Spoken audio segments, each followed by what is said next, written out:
Hey, what's going on, YouTube fam? It's your girl B with 10100 Media back again with a few tips. I just shot my first wedding and I think it came out pretty well, especially for my first one. But I do have some top 10 things that I learned shooting my very first wedding. So let's get right into it.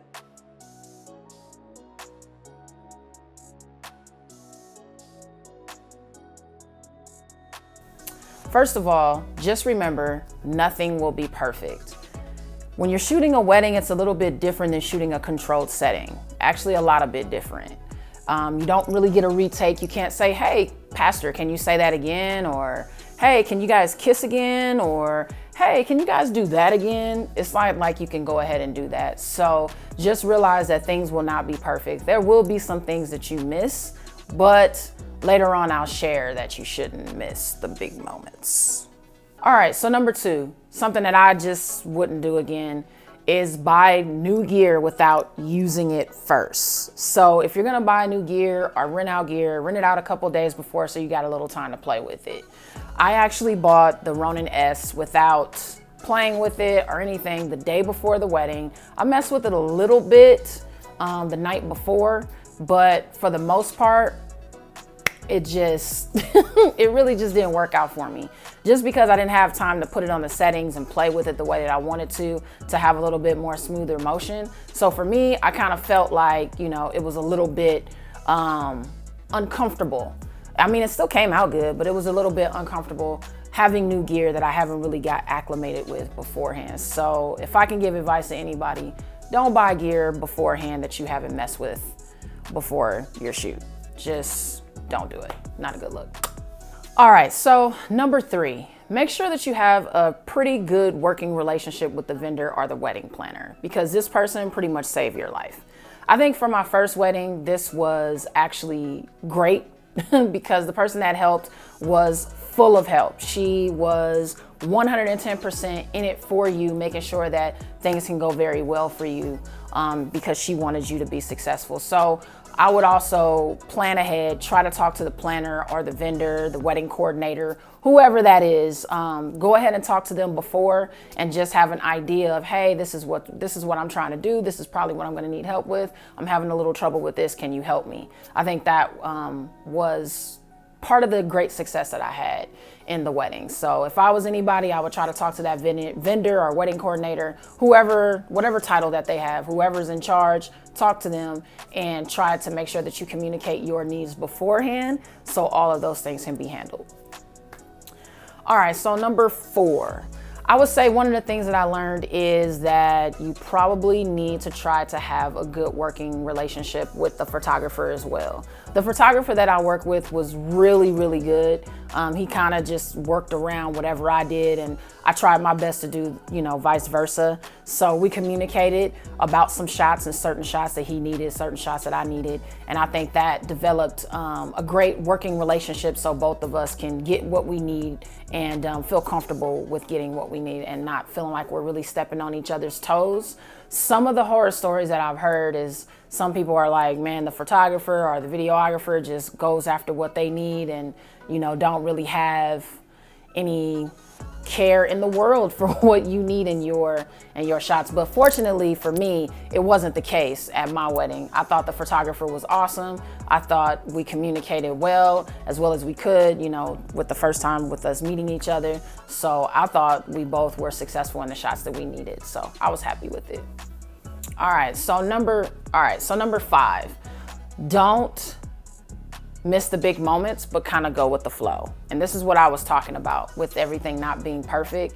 It's just not gonna be perfect. So you kind of gotta go with the flow with things, but don't miss the big moments. The kiss, the cake cutting, the first dance, things like that. Things that are pretty, consistent. Things that are pretty consistent. With weddings, I would go ahead and make sure that you get those big moments. Like, that is important. But otherwise, just kind of go with the flow because, no one really gets a second chance at it. So just go with the flow. Whatever happens, happens, and just, do what you can. So number 6, I would say stay positive. That was probably like one of the hardest things to do because I always felt like things were just crumbling. Things weren't going quite the way that I wanted them to. As I step back and in hindsight, I look at that, I'm like, nothing's going to be perfect. So you just gotta keep a positive attitude because it just reflects on you. It is something that you pass along to the wedding party, to the people that are involved. So just make sure like you're positive, because I think for me, I kind of got a little down on myself because I'm like, oh my gosh, how am I gonna do this? I'm not sure how this is gonna turn out. I'm not sure if these shots are the shots that I'm gonna need and blah, blah, blah. But it's just honestly, stay positive. Do the best that you can with what you have and let the outcome be the outcome. And if it's something that the client doesn't like, just, take what they say, try to fix it, try to make it right with them, and just learn from that process. That's all that you can really do. And just stay positive. Staying positive is key. Like, don't be negative on yourself, especially if it's your first time. You're still learning, you're still trying to figure out if it's something that you even want to do. So stay positive. Please stay positive. All right, so number 7, I would also see if you can get a helping hand. Shooting a wedding by yourself is hard, because it was hard even when I had 2 people. So it was me and one of my other good friends from one of my videography groups. And he helped me out so much. He's more experienced in this than me, so he was able to help. He's done photography for a wedding, but not quite a video. So we were both kind of going with the flow and learning. But one of the best things about having somebody else there is they kind of remind you of things as they're working. It reminds you to have fun.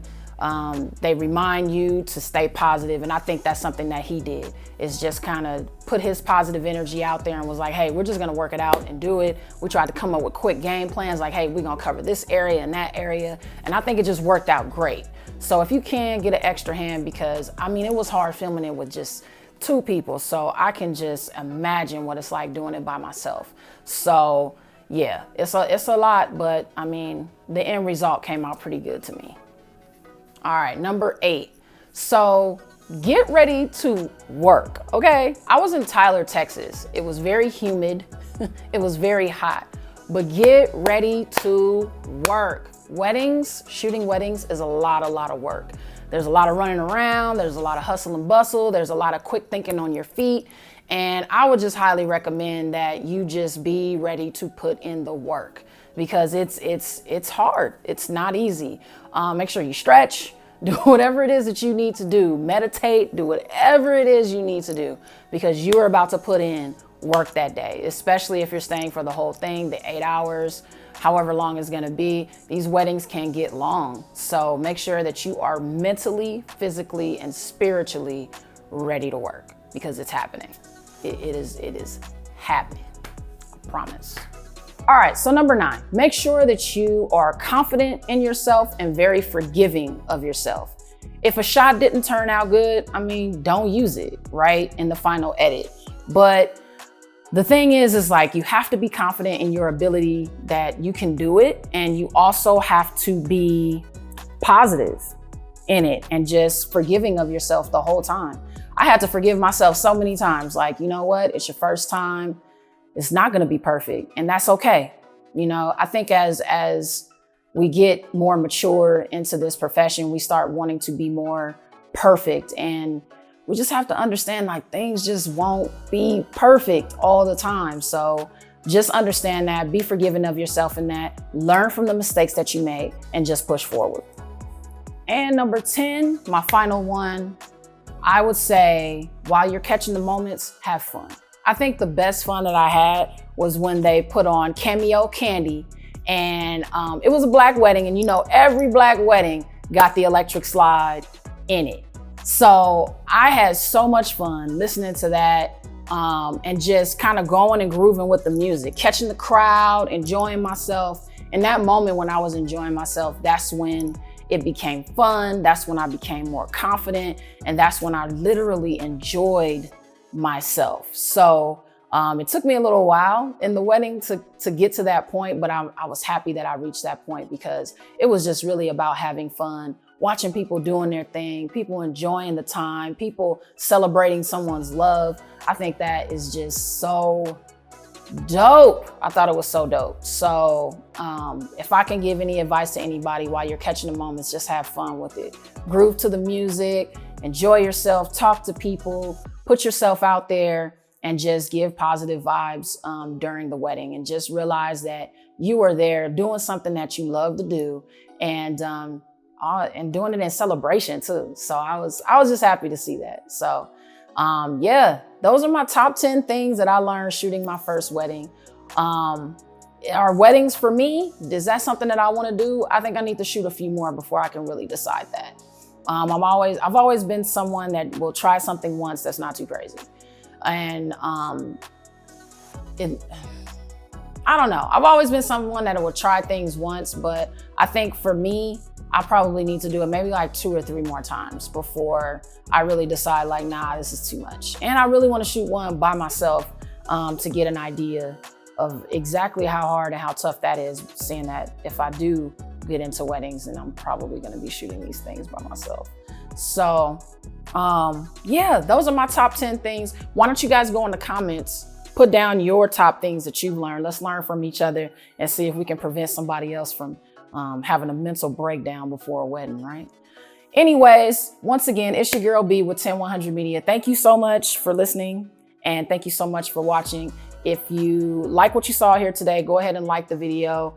If you like all the content that I have, definitely subscribe. And I'll see you guys in the next video. Y'all be good.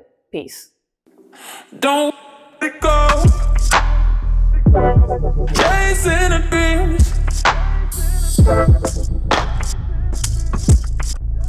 What you do? Ooh.